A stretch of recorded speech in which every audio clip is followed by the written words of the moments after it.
राधे राधे भक्तों, आइए जानते हैं इस वीडियो में कि राधा नाम की महिमा कितनी अपार है। राधे राधे। जो बात तुम्हारी गुप्त हो कभी मत बोलो। भागवतिक, व्यवहारिक, लौकिक, पारमार्थिक। क्यों? लोग उपहास करेंगे, तुम्हारी बात की गहराई को नहीं समझ पाएंगे। अगर आपसे कोई गलती भी हो गई है तो महापुरुषों से बोलो, संसारियों से नहीं। हमें लगता है बोलने की जरूरत नहीं, वो खुद जान जाएंगे। वो कृपालु हैं, वो हमें संभाल लेंगे। संदेह वाली वस्तु, संदेह वाले व्यक्ति, संदेह वाला आचरण कभी मत करो। जिस व्यक्ति पर संदेह हो कभी मत मिलो। जिस वस्तु में संदेह हो कभी मत खाओ। जिस आचरण पर संदेह प्रमाणित ना हो कभी मत करो। बहुत ध्यान से सुनना है, बहुत जरूरी है। हम आपके लिए भोग बना करके लाए हैं और आपकी दृष्टि में तत्काल अंदर आया, नहीं पाना चाहिए, बिल्कुल नहीं पाना, चाहे अमृत हो, हटाओ उसको, बिल्कुल नहीं पाना। ये भागवतिक संकेत होते हैं। जिस व्यक्ति के मिलने भक्तों, अगर आपको वीडियो अच्छा लगे तो चैनल को सब्सक्राइब और लाइक जरूर करें। राधे राधे। में संदेह लगे, ये हमें कम समझ में आया। कभी नहीं मिलना चाहिए। जिस वस्तु में संदेह हो जाए कभी नहीं पाना चाहिए। जिस क्रिया में संदेह हो जाए कभी नहीं करना चाहिए। भगवत मार्ग के पथिक को जो बात अपनी गुप्त हो उसे कभी प्रकाशित नहीं करना चाहिए। भविष्य की चिंता भक्त नहीं करता। अगर भविष्य की चिंता कल क्या होगा तो तुम शरणागति में कलंक हो। लाभ और हानि ये हमारे सामने कोई मान्यता नहीं रखते। इसमें हम प्रभु के विधान को देखकर प्रसन्न होते हैं। दूसरे की चर्चा कभी मत छेड़ो, दूसरे की बात मत करो। हर समय प्रसन्न रहो, ध्यानस्थ रहो। रजोगुणी तमोगुणी भोजन चाहे जितना सुंदर दिखाई दे कभी मत पाओ। रजोगुणी तमोगुणी लोग चाहे जितना सुंदर व्यवहार करें कभी सहवास मत करो, इनका दूर रहो। ये महापुरुषों के वचन है। यदि तुम्हारे पास कोई भोग सामग्री संग्रह हो गई है तो वो तुम्हारे धर्म के सेवन के लिए, दूसरों के हित के लिए, तुम्हारे भोग के लिए नहीं है। ये ओछी प्रवृत्तियों वाले पर संदेह वृत्ति रखो। गलत आचरण करने वाले, ओछा बात बोलने वाले, इन पर कभी प्रियता नहीं रखनी चाहिए। बहुत बड़ी हानि होती है, पक्का समझ लें, बहुत बड़ी हानि होती है। यह हर उपासक को सावधान रहना चाहिए, चाहे स्त्री शरीर हो चाहे पुरुष शरीर हो। जहां कहीं ओछी प्रवृत्ति, देखो एक दृष्टि में पता चल जाता है कि यह सामने वाला कैसे देख रहा है, कैसी हरकत है, कैसा, एक दृष्टि में। भगवान ने इतना ज्ञान तो सबको दिया है कि एक मिनट में, एक दृष्टि में फाइनल हो जाएगा कि आदमी संग करने लायक है या नहीं लायक है। या ये चाहे कोई भी हो, कोई भी हो, एक दृष्टि में पता चल जाता है। ओछी प्रवृत्ति पर अंकुश रखो, ना किसी का संग और ना अपने अंदर ओछी प्रवृत्ति। प्रभु प्रेम प्राप्ति के लिए गले पड़ना होता है महापुरुषों के। गले लगना नहीं, गले पड़ना होता है। गले पड़ना और गले लगना में अंतर है। गले पड़ने का मतलब होता है अब आपके सिवा हमारे पास कोई साधन नहीं, अब आप ही हमारे प्रेम प्राप्ति के साधन भी हो और साध्य भी हो। ऐसे गुरुजन महापुरुषों का आश्रय लिया जाता है। प्रभु प्रेम प्राप्ति के लिए महापुरुषों के पीछे पड़ जाओ, गले पड़ जाओ। वो देख ले कि अभी हमारे पिंड छोड़ने वाला नहीं, दुत्कारे फटकारे तो भी नहीं, तो निश्चित भगवत प्रेम प्राप्त हो जाता है, क्योंकि भगवान उनके हृदय में जागृत हो चुके हैं। ना तुम्हारे अंदर घबराहट होनी चाहिए, ना कोई उतावलापन होना चाहिए। धैर्य, सात्विकता का अनुसरण करने वाला, भगवत दर्शन की अभिलाषा रखने वाला बड़ा गंभीर स्वभाव का होता है, बड़ा धैर्यवान होता है। जल्दी उसके धैर्य को कोई तोड़ नहीं सकता। ऐसे ही साधक को परम सिद्धावस्था की प्राप्ति होती है। जब तुम्हारे कहीं कोई पाप कर्म करने का अवसर आवे तो शर्मा जाओ, लज्जा कर लो, धिक्कार है अपने को, हटो वहां से। जब कोई गलत बोलने का अवसर आवे तो मौन, दांती पीस लो। ऐसे गलत बोलने का अवसर आवे, दांती पीस लो। जबान है ही नहीं हमारे, बोलते रहो, दांत कस के दबाए रहना, बोलना नहीं। अगर बोला तो गड़बड़ हो जाएगा। जैसे गलत करने का अवसर आवे तो मानसिक धिक्कार देना है, धिक्कार है तुझे, क्या सोच रहा है तू, गलत करना चाहता है। गलत बोलने का अवसर आवे तो दांती पीस लो ऐसे, दंत, राधा राधा राधा, अंदर से बोलना नहीं, ये देखो परमार्थ के लिए, बिल्कुल ऐसे। और जब कहीं तुमसे कोई गलती पड़ जाए तो शर्माओ मत, फिर क्षमा मांग लो, राधा राधा गलती हो गई हमसे, आगे से गलती नहीं, उसे क्षमा कहते हैं, अंदर से प्रायश्चित करना। तो जिस कार्य करने में तुम्हें लज्जा लगे वैसा कार्य मत करो, वैसे विचार मत करो। जो तीन को बस में रखता है वो साधु, नेत्र कान जीभ, जनेंद्रिय अपने आप बस में हो जाएगी। नेत्रों को बस में रखो, जबान को बस में रखो, कान को बस में रखो, तीन का बहुत बड़ा योगदान है। जबान खूब अच्छे अच्छे पदार्थ खाएगी, खूब उल्टा सीधा बोलेगी, कान उल्टा सीधा सुनेंगे, वो नेत्र उल्टा सीधा देखेंगे तो आचरण उल्टे सीधे होंगे। इनको संभालो। तीन, रसना श्रवणेन्द्री और रसेंद्री। रसना कटो जो अन्न रटो, निरख अन्न फुटो ने नेत्रेंद्री, और श्रवण फुटो कान। नेत्र कान जीभ, तीन को जो सुधार लेता है वो साधु हो जाता है। 100 समाधि और श्मशान, इनमें सा है। अगर समाधि को प्राप्त नहीं हुए तो 100 और श्मशान आराम से आपको मिल जाएंगे। मानव जीवन समाधि प्राप्त करने के लिए, समाधि जिसकी बुद्धि समता में युक्त होकर, बड़ा आनंद का विषय है। जैसे स्वप्न में चले गए ना आप, ऐसे लीला में चले जाओगे, बड़ा आनंद का विषय। मान लो हमारी बात, स्वप्न तो स्वप्न ही है, लीला तो फिर बहुत आनंद। बस आखिरी फल है वृंदावन का, लीला में प्रवेश हो जाना, लीला पात्र बन जाना। बहुत जल्दी लाभ मिलता है वृंदावन में। श्री भगवान महायोगेश्वर हैं, करुणा करके बता रहे हैं कि उपासक यज्ञ के द्वारा ही परम पद को प्राप्त होता है। कल कई यज्ञों का वर्णन सारांश में किया गया था। ब्रह्म यज्ञ, प्रत्येक कर्म में कर्ता करण क्रिया पदार्थ सब कुछ ब्रह्म रूप है, ऐसा अनुभव करना ब्रह्म यज्ञ, जो कल वर्णन हुई थी। ब्रह्मार्पणम ब्रह्म हवि ब्रह्माग्नो ब्रह्मणाहुतम ब्रह्मविद्यम गंतव्य ब्रह्म कर्म समाधिना। इसी को भगवद अर्पण रूपी यज्ञ की व्याख्या कल की थी। संपूर्ण क्रियाएं, संपूर्ण पदार्थ भगवान के हैं और भगवान के लिए कर रहे, ये भगवद अर्पण रूपी यज्ञ है। और एक अभिन्नता रूपी यज्ञ का वर्णन किया था। असत से सर्वथा विमुख होकर परमात्म स्वरूप में अभेद भाव से तन्मय हो जाना, ये मैं ब्रह्म स्वरूप हूं, ये सबसे बड़ी ब्रह्म यज्ञ का वर्णन हुआ था।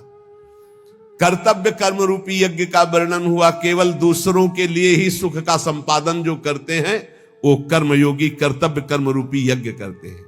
संयम रूपी यज्ञ का सारांश में कल छोटे छोटे श्लोकों में वर्णन था। एकांत काल में अपनी इंद्रियों को विषय में प्रवृत्त ना होने देकर परमात्मा में लगाना, ये संयम रूपी यज्ञ है।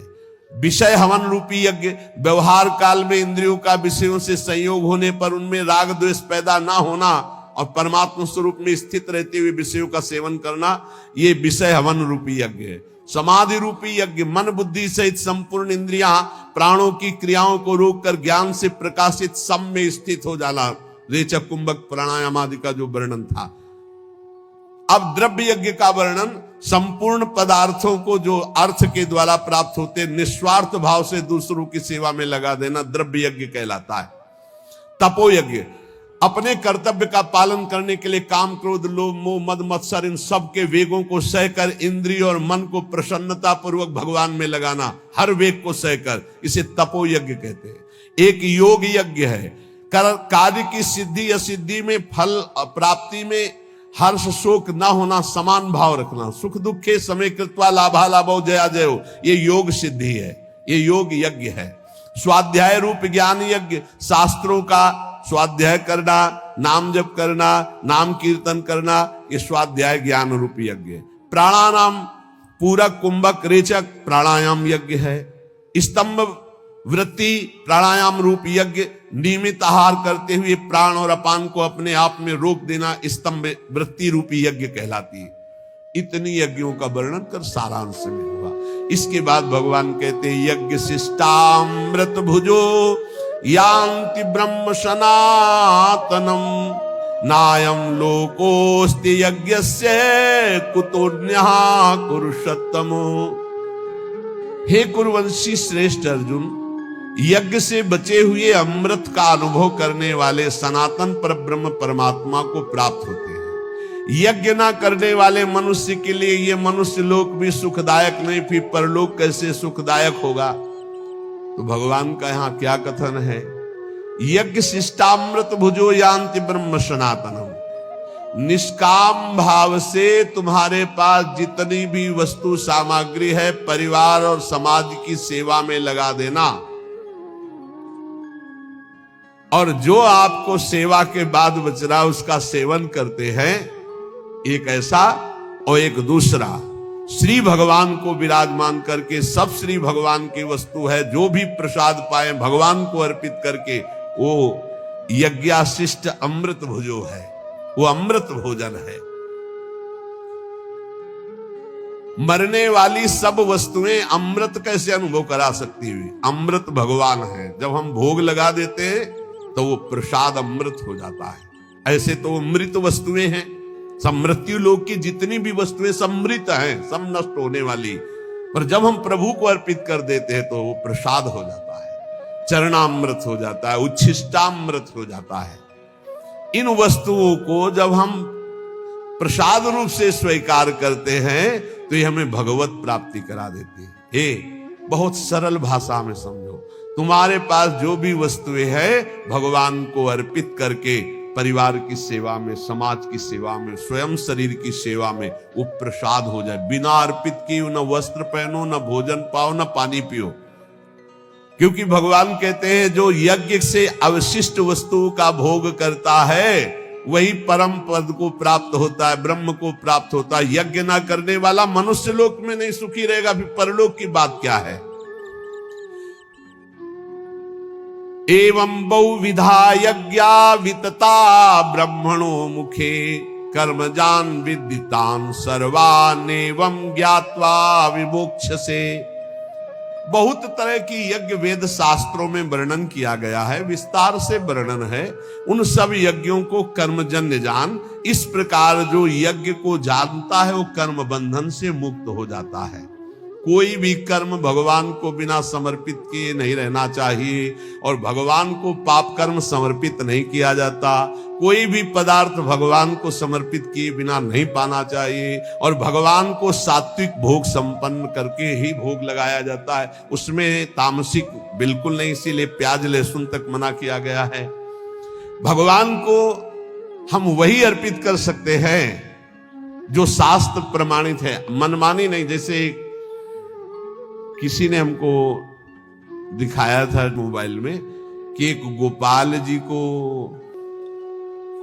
ये सब्जी को वेज कहते हैं और बिना वो उसको क्या कहते हैं, हाँ, उसका भोग लगाते हुए दिखाया था कि हमारे गोपाल जी तो सब नरक की प्राप्ति होगी। ध्यान रखना, राक्षसी प्रवृत्ति का प्रयोग मनमानी मत करो कि तुम्हें कोई डांटने वाला नहीं, तुम घर में गोपाल जी विराजमान कर लिए तो जो मना है सो कर सकते हो। नहीं दिखाना चाहिए, नहीं देखना चाहिए, नहीं करना चाहिए, ऐसा बिल्कुल नहीं करना चाहिए। ऐसा तो राक्षस भी नहीं करते थे। आप तिलक लगाए हो, आप कंठी बांधे हो और आप ठाकुर जी को राक्षसी भोग लगा रहे हो, कहते हमारे गोपाल जी जो मनाएगा तो हम खवाएंगे। ऐसा नहीं, ऐसा नहीं, मनमानी नहीं। तस्मात् शास्त्रम प्रमाणम ते कार्य व्यवस्थित हो। ऐसा करोगे तो ठाकुर जी को फिर जो भाएगा वो करेंगे, और उनको जो भाता है तो ये सारी माया उन्हीं की भावना है। ध्यान रखना, उनकी मुस्कुराहट से माया पैदा हुई, उनकी पीठ से अधर्म पैदा हुआ है, उनकी छाती से धर्म पैदा हुआ है। कैसे मनमानी आचरण कर सकते हैं आप ठाकुर जी को वही कर्म अर्पित कर सकते हैं जो शास्त्र सम्मत है। आप वही भोग लगा सकते हैं जो संत सम्मत है। ऐसे नहीं मनमानी, आपकी मनमानी आचरण नहीं। गोपाल जी भी वही करते हैं जो बोलते हैं। गोपाल जी भी संतों की बात की रक्षा करते हैं। ऐसा नहीं कि मनमानी तुम करो, सबकी अवहेलना करके।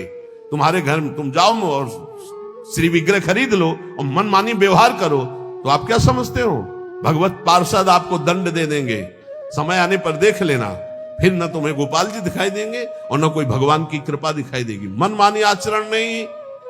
कहीं भी कोई अपने घर में ठाकुर जी ले गए तो सर्वांतर्यामी भगवान की उपासना संतों के अनुसार करो, शास्त्र के अनुसार करो, नहीं तो ना इस लोक में सुखी रहोगे ना परलोक में सुखी रहोगे।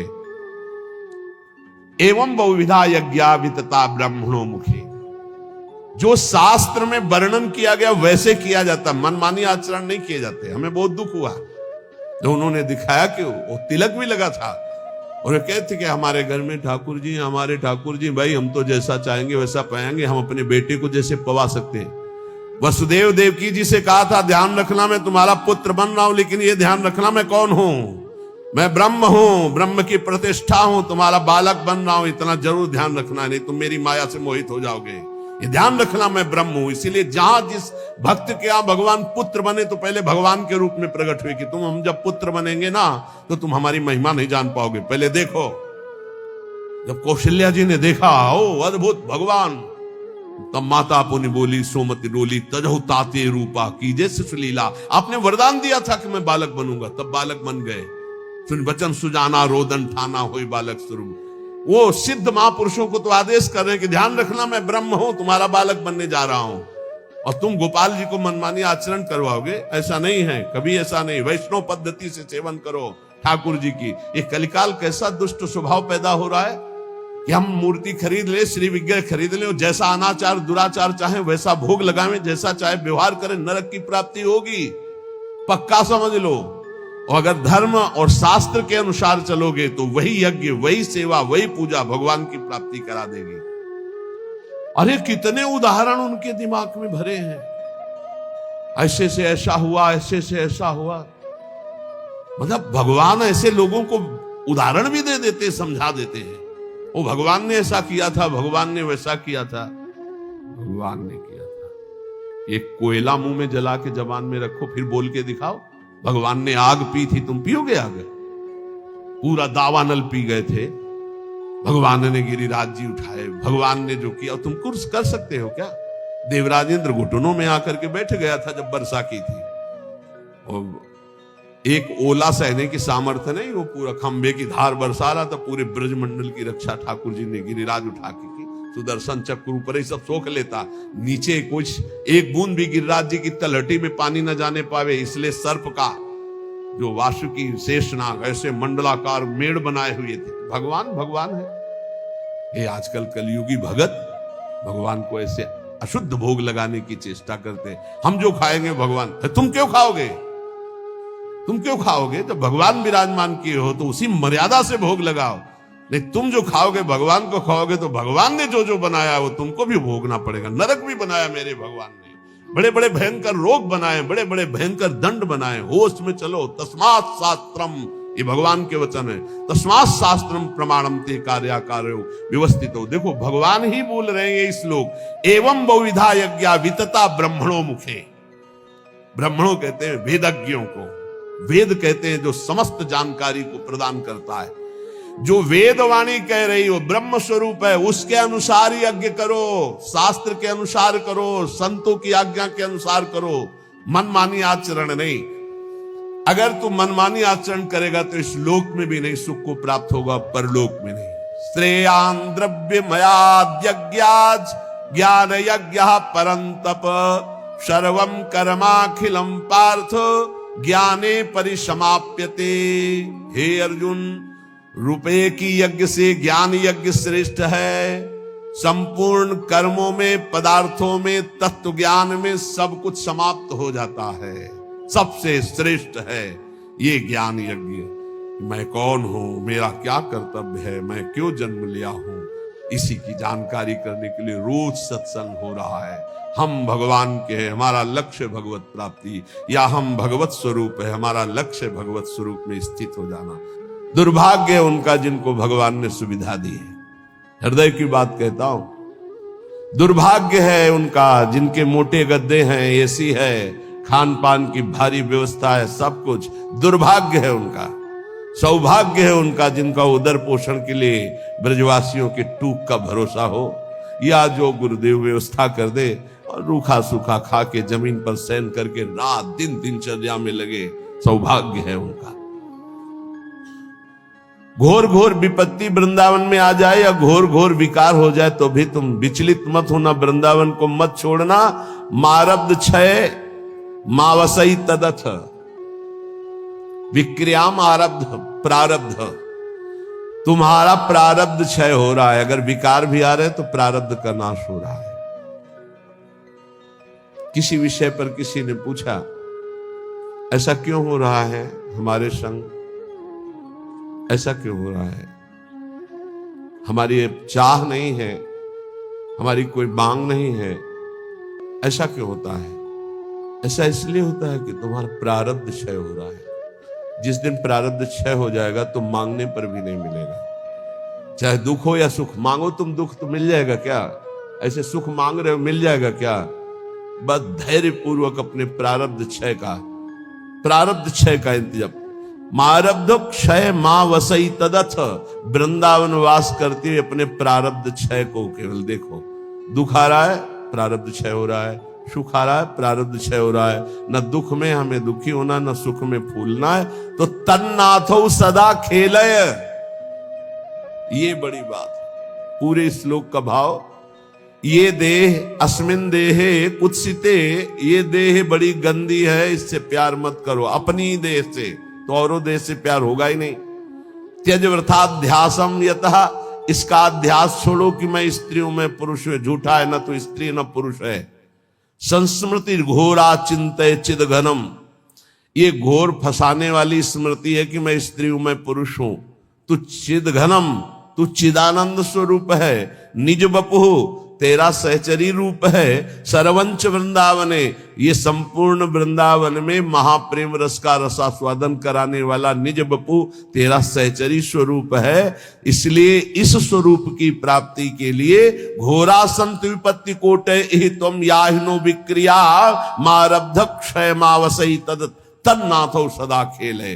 जो अपने प्रारब्ध भोग को भोगता हुआ, क्षय करता हुआ, शरीर भाव में नहीं स्थित है, शरीर भाव का त्याग कर स्वरूप भाव का चिंतन करता रहता है। निज वपु सरवंच वृंदावने, संपूर्ण वृंदावन में अपने निज वपु में ही कि मैं श्री जी की दासी हूं, मैं सहचरी हूं, इस ठसक में तो बोले तन्नाथो सदा खेले। वो युगल किशोर के साथ खेलने का अधिकार प्राप्त कर लेता है।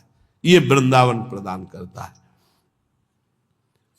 दिव्य स्वर्ण सुनील रत्न सुभगम लीला सनालारुणाम भोजो श्री मुरलीधरम प्रथुल सद्वेणी सुहारोज्वलम संबीतोज्वल शोणपीत वसनम कंदर्प लीलामयम श्री वृंदावन कुंज एव किमपि ज्योतिर्द्वयम सेव्यताम।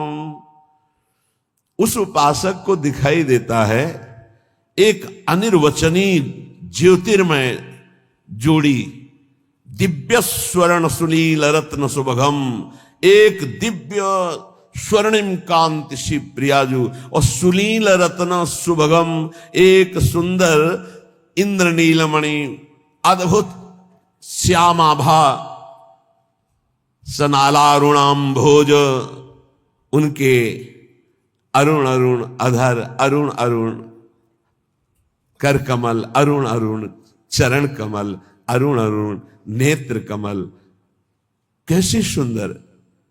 वो एक दूसरे के बाहु पर बाहु डाले हुए श्री मुरलीधरम, अधरों में श्री लालजू मुरलीधर के, एक कर कमल प्रियाजू के, एक प्रियाजू का लालजू के, और दोनों एक कर कमल मुरली में लालजू का और एक कर कमल प्रियाजू, और दोनों मुरलीधरम, दोनों के अधरों में एक ही मुरली विराजमान और दोनों मुरली वादन कर रहे। एक के सिर पर मोर का मुकुट, एक चंद्रिका धारण किए हुए, एक पीतांबर परिधान और एक उज्जवल रक्त वर्णा चुनरी, अरुण वर्ण की चुनरी धारण किए हुए। ऐसे श्री युगल सरकार का साक्षात्कार उस उपासक को होता है जो ऊपर चर्चा हुई। राधा कृष्णो परम कुतुकाद्य लता पादपानाम चित्वा पुष्पादिकमुर्विधम श्लाघमानो जुषाते।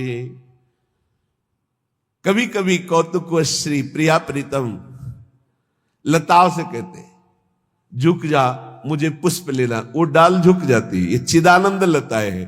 प्रिया प्रीतम पुष्प चयन करते, प्रिया प्रीतम, और एक दूसरे के ऊपर पुष्प डालकर ऐसे खेलते हैं। ऐसी शोभा हो रही है, दिव्य दिव्य पुष्प चयन करके, पीतांबर में, अरुण वर्ण की चुनरी में, एक दूसरे के ऊपर पुष्प, नव किशोरी नव किशोर। और कभी कभी स्नानाद्यम यत सरति कुरता खेल, तो कभी सरोवर में, मान सरोवर में, कभी राधा कुंड में स्नान करके खेल रहे। मत माननी प्रियाजू लालजू समस्त सहचरियां जल क्रीड़ा कर रहे हैं। कभी कभी लालजू को घेर कर सब सखियां अंजलि से जल वर्षा करती। जब लालजू जल वर्षा में विकल होते तो डुबकी लगाकर प्रियाजू के चरणों का स्पर्श करते। प्रियाजू ऐसा लगता है जैसे किसी तो वो एकदम, वो उपासक ये लीला देखता है, ये लीलाएं वर्णन कर रहे हैं देख करके। स्नान आद्यम, सुंदर स्नान होता है प्रिया प्रीतम का, फिर सुंदर पोशाक धारण करती।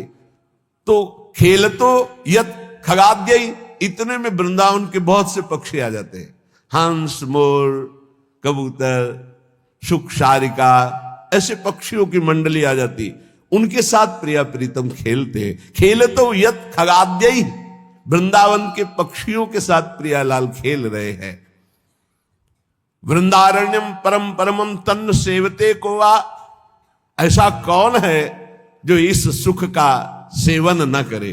कभी प्रियालाल जल केली कर रहे, कभी प्रियालाल सुंदर पोशाक धारण करके पक्षियों के साथ खेल रहे, कभी वन विहार करते हुए पुष्प चयन करते, एक दूसरे के ऊपर पुष्प प्रहार करके खेल रहे। आबाल्यम जल सेचनेन वर्णे नावाल निर्माणतः स्वेन श्रीकर पल्लवेन मृदुना श्री राधिका माधव। छोटे छोटे जब फूलों के पौधे या तमाल आदि के, तो दोनों प्रिया प्रीतम वृंदावन की रज से उसके थाला बनाते हैं। आबाल्यम, और जल सेचनम, यमुना जी से इतनी सखिया होने पर भी स्वयं प्रियालाल जल लाते हैं और वृंदावन की लता का सिंचन करते हैं। कैसी सौभाग्यशाली वृंदावन की। आबाल्यम जल सेचनेन, प्राय वर्णन आया है कि प्रिया जो अपनी स्नेह दृष्टि से वृंदावन की लताओं का सिंचन करती, पर आज एक श्लोक में वर्णन करे आबाल्यम, छोटे छोटे जो पौधे हैं, लताएं हैं, उनको आसपास थाला रच का बना करके, और प्रियालाल स्वयं जल से उन लताओं का सिंचन करते हैं। वर्णे नावाल निर्माणतः स्वेन श्री कर पल्लवेन मृदुना श्री राधिका माधव। थाला बनाकर जल सींचकर और अपने हाथ से दुलार करते हैं वृंदावन की लता। राधा करावचित पल्लव स्वयं श्री कर पल्लवेन मृदुना श्री राधिका माधव। मृदुल मृदुल स्पर्श प्रिया प्रीतम का। इसीलिए इन लताओं का सेवन साक्षात प्रिया प्रीतम के प्रेम की प्राप्ति का स्वरूप है। श्री बिहारिन देव जी ने कहा, बिना रज और पल्लव लताओं का सेवन किए कोई प्रेम नहीं प्राप्त कर सकता। प्रेम पदार्थ दूर है बिन से रज रूख, रूख माने लता है। यान संवर्द विवाह नव्य कुसुमाद्यालोक के संदर्भ भी। फिर बड़ी सुंदर लीला होती। तमाल का वृक्ष है और एक कंचन बेली है। सुंदर पहले जल के थाला बनाए गए, जल सींचा गया, दुलार किया, और फिर तमाल के वृक्ष को पीतांबर उड़ा दिया गया और बेली में सुंदर चुनरी उड़ा दी गई और समस्त सखियों के साथ ब्याहुला कर रहे प्रिया प्रीतम लताओं का।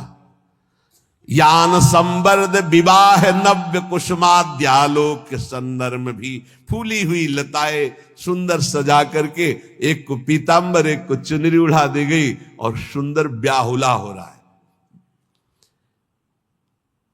पूर्व वर्धित ऐसी सेवा करके फिर उनका विवाह उत्सव मनाते हैं।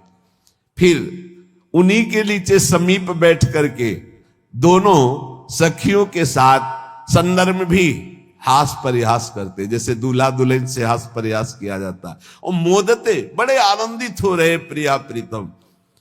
सुलता तरुण तान वृंदावनीयान नुमहा, वो लताएं प्रिया प्रीतम के चरणों में झुक जाती हैं। इतना प्यार, इतना दुलार, इतना सुख मिलता है कि तो श्रीपाद कह रहे हम ऐसी वृंदावन की लताओं को बार बार नमस्कार करते हैं जो हमारे प्रिया प्रीतम को ऐसा सुख प्रदान करते हैं। बहुत प्यार करो यहाँ की लताओं को। अगर आपके पास कोई और व्यवस्था नहीं तो 2-4 गमले तो लगा सकते हो अपनी बालकनी में। एक तुलसी जी का रख लिया, एक राय बेल का रख लिया, एक और कोई बेल लगा ली। बहुत छोटे छोटे पुष्प के ऐसे पौधे